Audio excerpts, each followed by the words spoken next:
Today we are going to talk about two very important things. Number one, accessibility on Virgin Voyages, and second of all, this might be really controversial, but I am seeing it more and more regarding Wi-Fi on Princess Cruises, and we need to talk about it together and go forward. So let's go ahead and get started.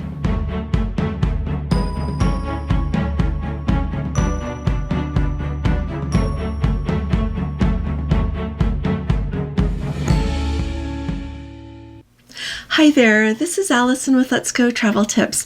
Today is Saturday. It is November 1st of 2025, and if you haven't subscribed to our channel, will you please be sure to click on that subscribe button, and if you appreciate my updates, please be sure to give this video a thumbs up. We talk about cruising 6 days a week, and when we go somewhere, we take you with us. We'll be taking you with us as we head off to board the Star Princess on November 7th. We'll be there, and then we'll be down on the Regal Princess for the Love Boat Cruise, so we'll have a lot to share with you. And just for those of you who are around here, I'm your travel agent, or you would like me to be your travel agent. I still work when I'm on cruise ships, and it's my choice to do that. I love to do that, so don't hesitate to let me know if you need anything. Don't think I'm on vacation, because I'm not. My vacations are separate. So thanks. Now I want to start at the very top and talk with you about what I am seeing more and more of on Facebook groups for different sailings. Now, because we talk about Princess so much here, and I enjoy sailing on Princess so much, I do follow lots more Princess Facebook groups than other cruise line groups. I do follow some others, but I have really not seen this popping up there, so let me know if you have seen it. So one of you sent me an email, and I appreciate it because it let me know, it nudged me along that it's time to talk about this, because it has been in the back of my mind every time I see it.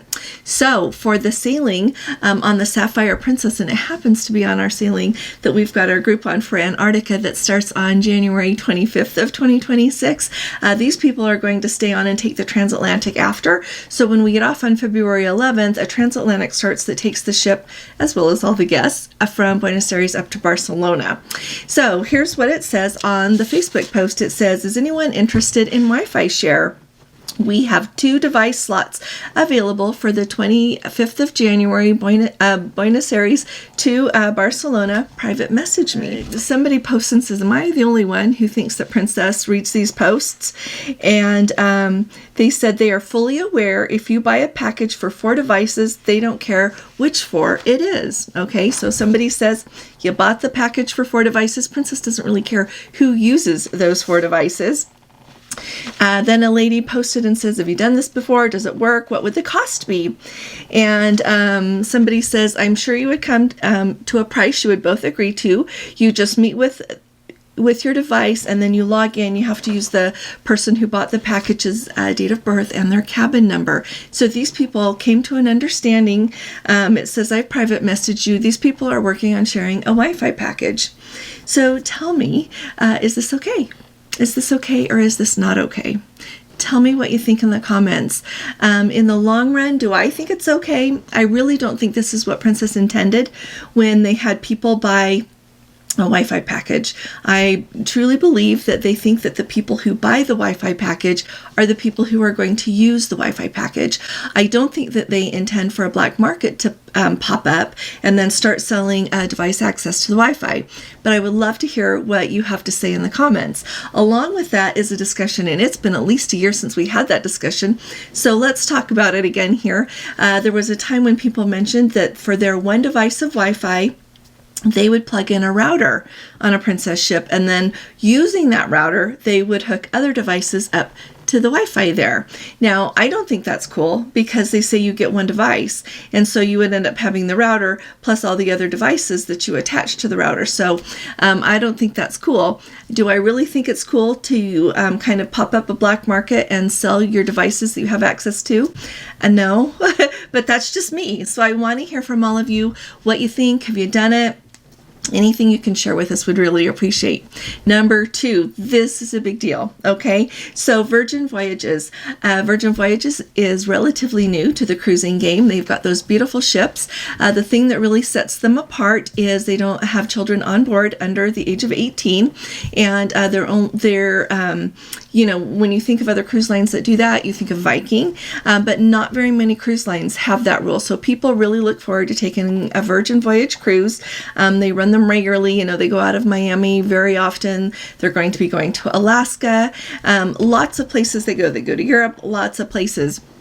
And so when we think of everyone wanting to go, give it a try. I've got Let's Go family members who have been doing their research because they want to know if it's going to be a good fit for them to give a try.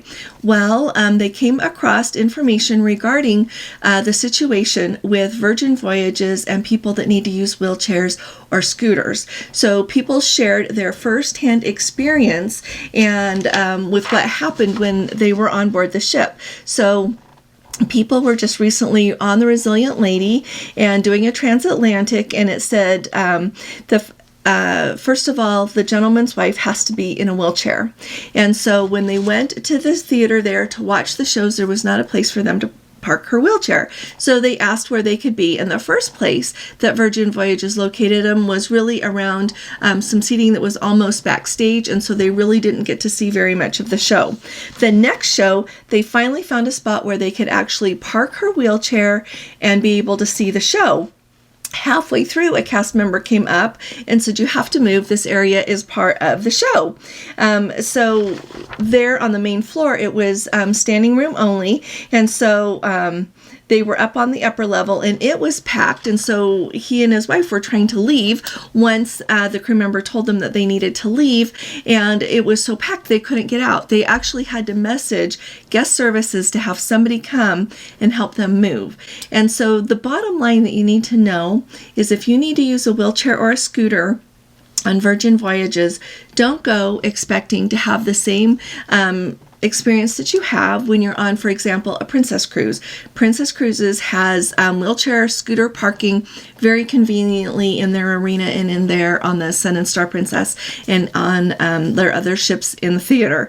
I have also seen on Norwegian that they have parking for scooters, and also on Royal Caribbean when we were on Royal Caribbean. On Azamara, I saw somebody with a scooter, and there was easily plenty of space for them to park as well. So this is a situation that I would love to hear from those of you who have tried Virgin Voyages. My concern is if it's not really accessible truly for people to watch the shows, I'm worried about how it is on the rest of the ship. Doesn't mean I think Virgin Voyages is bad. I just really like all of you to be armed with as much information as possible. So anyone that has cruised on Virgin Voyages, let us know what you saw and especially what you experienced so that we can all take that under advisement when we're thinking of booking a Virgin Voyages cruise. I am going to try Virgin Voyages someday. I've got some cruise lines that are in front of them in my list of places to try, or I should say cruise lines to try, but I am excited to give it a whirl someday. So let me know. I'm looking forward to reading your comments, and I'll be talking to you all again really soon. You all take really good care. God bless you. Love you. Bye-bye.